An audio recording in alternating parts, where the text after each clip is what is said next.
Boca do Inferno. Só a alcunha do cara já diz tudo sobre ele, né? Seja muito bem-vindo ao Soares 11:30, esse antro de história e literatura. E hoje, continuando a nossa série sobre história bizarra da literatura brasileira, eu quero aqui trazer o grande poeta Gregório de Matos, da época do Barroco, junto com o Padre Vieira, do vídeo anterior, mas que era, digamos, de um outro lado. Mas antes, se você não é inscrito nesse canal, já se inscreve aqui, ative o sininho para receber as notificações e vem comigo. Bom, esse é um dos caras mais icônicos, né, do século XVII em relação à escrita, mesmo não tendo publicado nada, e ele é um dos primeiros brasileiros, né, que a gente tem registro de ter escrito alguma coisa e que ficou para a posteridade, registrado em algum dos anais aí da história.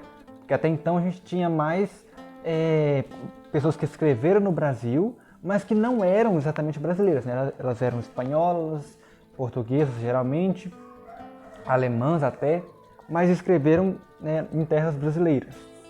O Gregório de Matos Guerra nasceu, não se sabe exatamente o ano, mas alguns biógrafos dizem que pode ter sido entre os anos de 1623 e 1636. A vida dele é meio que incerta, sim, até porque pela falta de documentos e tal, mas uma coisa a gente tem certeza, que ele causou na Bahia.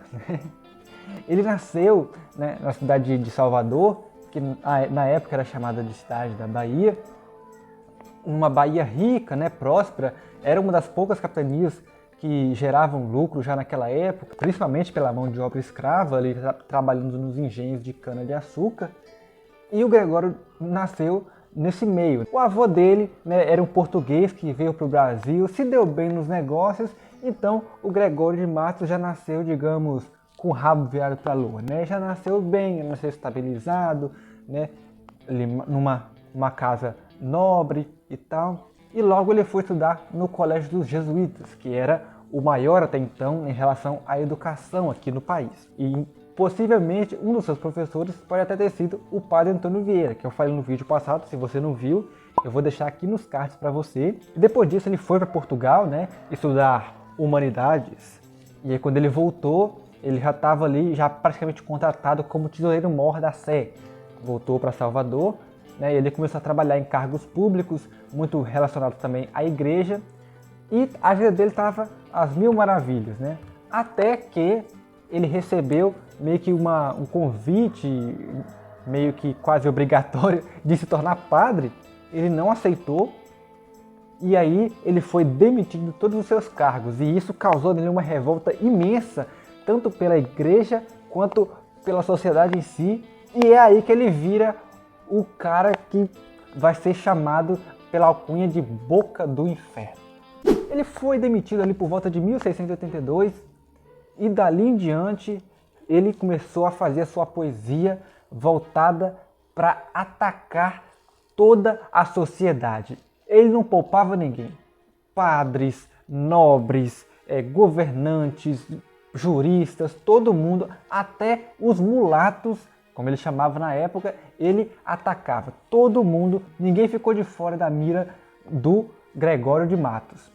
E na obra dele ele trazia uma mistura, né, de erudição, porque ele tinha estudado muito em colégios tanto no Brasil quanto em Portugal, mas ele também em alguns momentos fazia uma sátira quase erótica em alguns momentos, né, uma linguagem até chula em alguns dos seus poemas, e isso trazia, né, esse espanto que a sociedade tinha pelo que ele publicava, né? Ele publicava, na verdade, não livros, mas sim passava de boca a boca ou em pequenas anotações em papéis que ele falava, ele declamava esses poemas ali pela cidade, e algumas pessoas, né, passavam isso para frente, anotavam, lembravam um pedacinho, e a obra dele foi se perpetuando assim, meio que no boca a boca, né? Ele não teve uma publicação de um livro especificamente, até porque nessa época, como eu já disse em alguns outros vídeos, no Brasil não tinha imprensa. A imprensa só chegou no Brasil quando a família real veio se instalar aqui em 1808.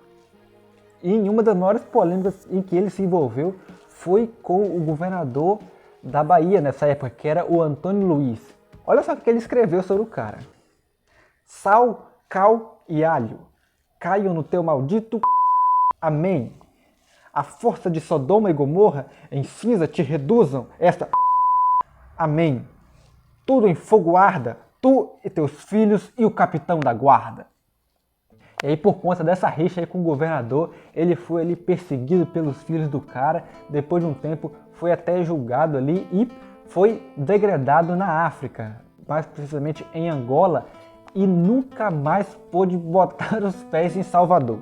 Ele só voltou, na verdade, para o Brasil muitos anos depois, mas se instalou em Recife, já no fim da vida. Em Salvador ele nunca mais conseguiu voltar. A poesia dele girava em torno de diversas coisas e ela teve vários momentos, né? Um pouco antes dele ser demitido, ele escrevia ainda uma poesia mais sacra, mais voltada à religião, mais eclesiástica. Ele era muito religioso, voltado muito à igreja, tinha cargos públicos muito referentes à igreja católica na época.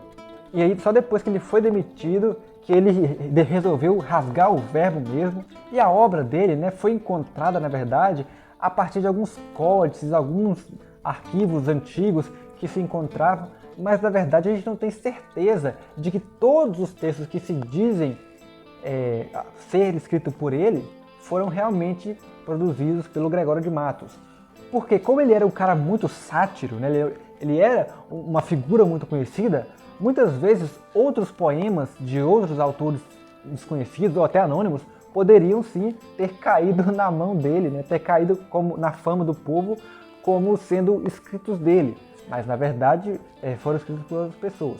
Ele foi um cara que realmente fez por merecer a alcunha, né? De Boca do Inferno. Ele falava, né? Ele escrevia poesias de forma tão assustadora para a sociedade da época, que achavam que ele estava amaldiçoado, que ele estava com o demônio no corpo. Ele chegou a ser perseguido pela Inquisição certa vez também, né, pelos seus poemas, sempre satíricos, até eróticos, que atacavam todo mundo, a sociedade em peso. Ele era um cara que não poupava ninguém, e isso fez dele uma figura icônica da era barroca aqui no Brasil, tanto pelo contraponto com tudo que estava acontecendo na época, né, que era basicamente uma produção artística muito relacionada à igreja, né, uma arte muito sacra. O Gregório de Matos veio quebrar isso, né, fazer uma arte profana, mas que quebrou todo um paradigma e com certeza abriu espaço para outras pessoas da sociedade que às vezes tinham esses ímpetos de querer se libertar, querer falar mais, de publicar. Até alguns desses textos podem ter sido atribuídos a ele sem nem mesmo serem escritos pelo próprio Gregório de Matos. E no fim das contas de tudo isso, a gente só pode tirar uma lição, né? Nunca demita um poeta. Se você gostou desse vídeo, já pode curtir, comentar aqui embaixo o que você achou. Se você já conhecia o Gregório de Matos, já leu alguma coisa dele, ou se ficou interessado aí nas poesias eróticas e satíricas do Boca do Inferno, e continua acompanhando a gente porque ainda tem muita coisa pra gente contar. Então até a próxima!